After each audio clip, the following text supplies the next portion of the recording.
Bonjour à toutes et à tous. Permettez-moi de me présenter. Jean-Louis Houillard, je suis responsable comptable du périmètre France de Bulle et également administrateur de la PDC, qui est une association professionnelle qui mène un certain nombre de travaux et notamment sur, aujourd'hui, sujet du jour, les contrôles fiscaux de comptabilité informatisée.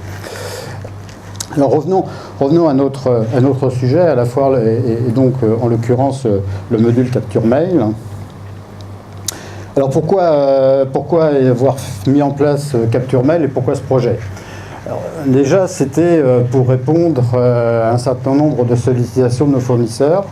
Alors, sollicitations de fournisseurs qu'on a déjà depuis longtemps. On a parlé de la directive européenne qui a été mise en place récemment, qui a été menée un certain temps à être déclinée en France. Ce qu'il faut savoir, c'est qu'au niveau de l'Europe, certains pays étaient déjà plus avancés. C'est-à-dire qu'on recevait, on avait déjà des demandes fréquentes de traiter des factures en PDF que, bien entendu, nous refusions puisque nous ne pouvions pas le faire.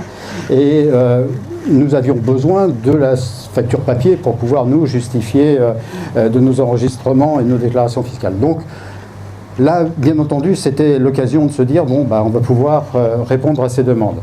Bien entendu, répondre aux évolutions de la législation française, puisque la directive est maintenant déclinée, établissant l'égalité de traitement de facture, mais ça, on l'a vu, en laissant le choix de la méthode, bien entendu, aux assujettis.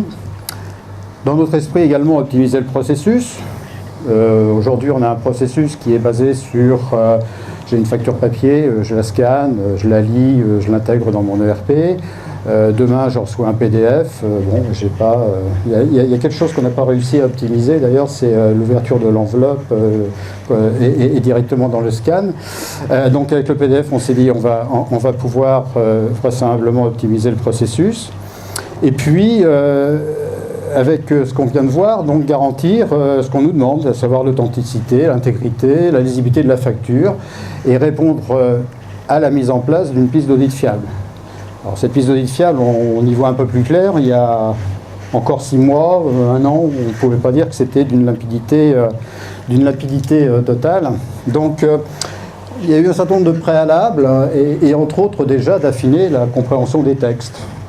On voit d'ailleurs encore qu'on a un certain nombre de questions qui montrent que tout n'est pas encore forcément très clair. Donc on a échangé avec d'autres entreprises. On partage beaucoup au sein de certains groupes de travail.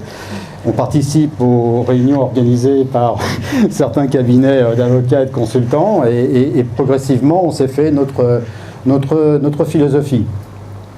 Bien entendu, dans les prérequis et les préalables, il y avait quelques basiques incontournables, à savoir, bien entendu, cette piste d'audit fiable, opérationnelle. Entre la théorie et l'opérationnel, il peut y avoir quelquefois des écarts.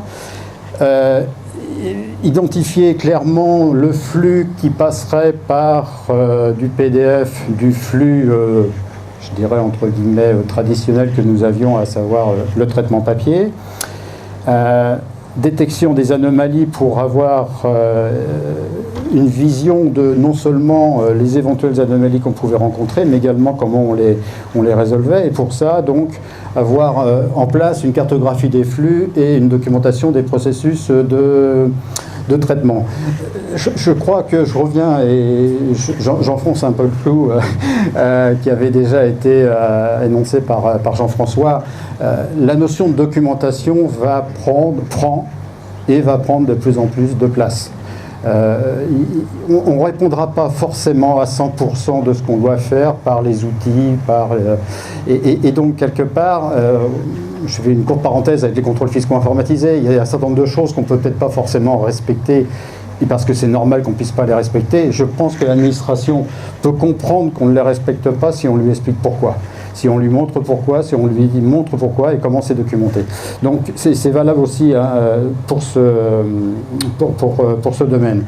Bon, bien entendu, traçabilité des documents reçus versus les documents traités. Et c'est, voilà, je reçois des mails, j'ai des factures, je les traite, il faut que je m'assure que si j'en ai eu 10 en entrée, j'en ai 10 en sortie. C'est-à-dire, ou s'il y en a une qui manque, elle est quelque part, quoi.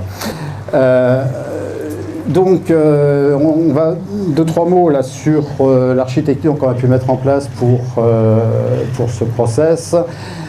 Donc, on a un outil de suivi qui est accessible par les utilisateurs, qui est Capture Dashboard, qui permet de piloter, de voir les rejets qu'on peut avoir. Et on a mis, vous verrez, quelques recommandations ensuite sur l'importance qu'il peut y avoir de synchronisation des différents modules entre eux. Donc on n'a pas trop parlé de ces sujets jusqu'à présent, mais il est vrai que dans les plannings de traitement, il est important de s'assurer que l'ensemble des modules qui sont impactés dans le process sont bien en phase en termes de traitement. Il ne s'agit pas qu'il y en ait un qui ferme lorsque l'autre est encore ouvert et vice-versa, ce qui peut poser problème pour traquer et recycler les rejets. Donc en termes d'architecture, bon, pas rien de fondamentalement innovant, hein, des boîtes mail génériques sur lesquelles on fait adresser les mails et les factures. Ensuite, un serveur de capture automatique. Avec ensuite un serveur d'envoi et un serveur d'import pour rejoindre la plateforme de destination. Les bases de données en dessous servent essentiellement à piloter l'ensemble des informations sur le Capture Dashboard. Donc après, on retrouve le schéma qu'on a mis en place, hein, c'est-à-dire qu'on retrouve ça, je dirais, notre schéma traditionnel, hein, avec la capture de nos factures, les workflows et l'intégration en open interface avec Oracle.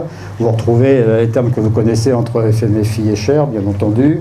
Et notre module de capture mail vient se greffer là-dessus et envoyer les factures qu'on aura ciblées, reçues dans le cycle de traitement, je dirais, traditionnel de nos factures.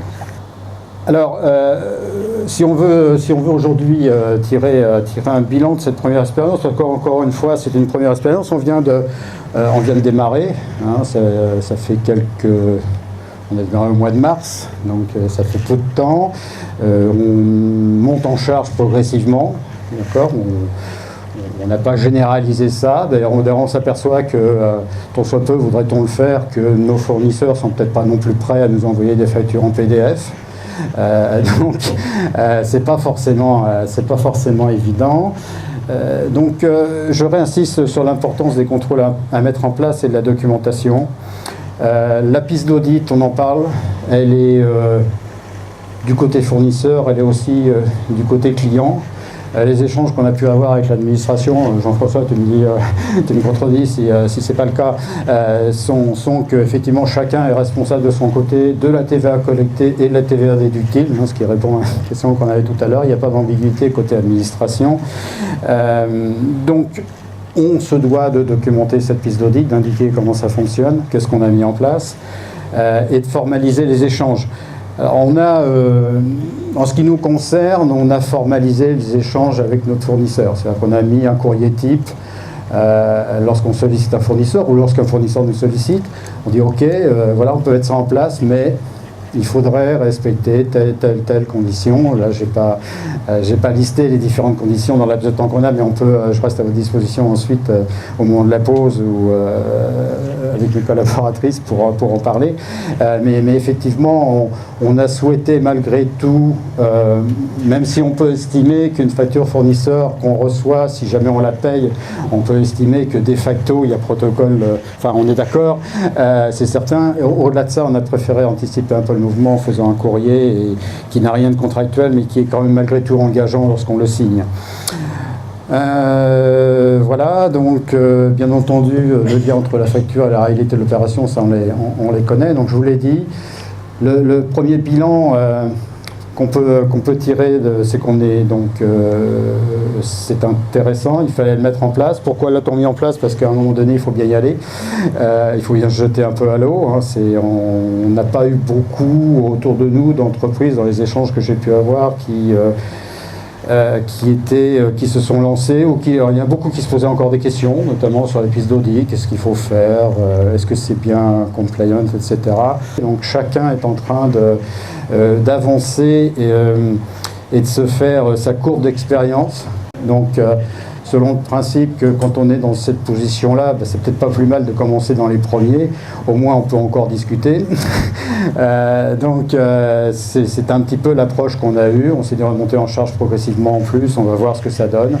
Et ma foi, je crois qu'effectivement, à terme, c'est certainement un des modes de transmission qui sera beaucoup utilisé. Alors après, je ne sais pas si ça sera 50, 60, 70%, 80% des factures qui circuleront comme ça, mais en tout état de cause, ça va se généraliser. Il y a encore quelques freins, à la fois techniques, à la fois interrogatifs, à la fois de crainte. Mais on va y aller de toute façon. C'est pour ça que je finissais un peu en disant que finalement la simplicité souhaitée par la communauté européenne, parce que c'est pas nouveau la dématérialisation, on parle de la directive de 2010, mais elle faisait suite à celle de 2006, qui elle-même faisait suite à celle de 1999. Donc c'est vrai qu'à un moment donné, la communauté européenne a dit oh là, stop, ça va pas assez vite. Donc il faut accélérer le mouvement et on va faire quelque chose de simple. Donc vous pouvez y aller, maintenant vous pouvez envoyer des PDF, quoi. Alors, sauf qu'après, quand ça se décline en droit, on s'aperçoit que ça peut être un peu compliqué. Néanmoins, c'est une vraie tendance et il n'y a pas de raison que ça ne continue pas. Voilà. Merci beaucoup pour votre attention.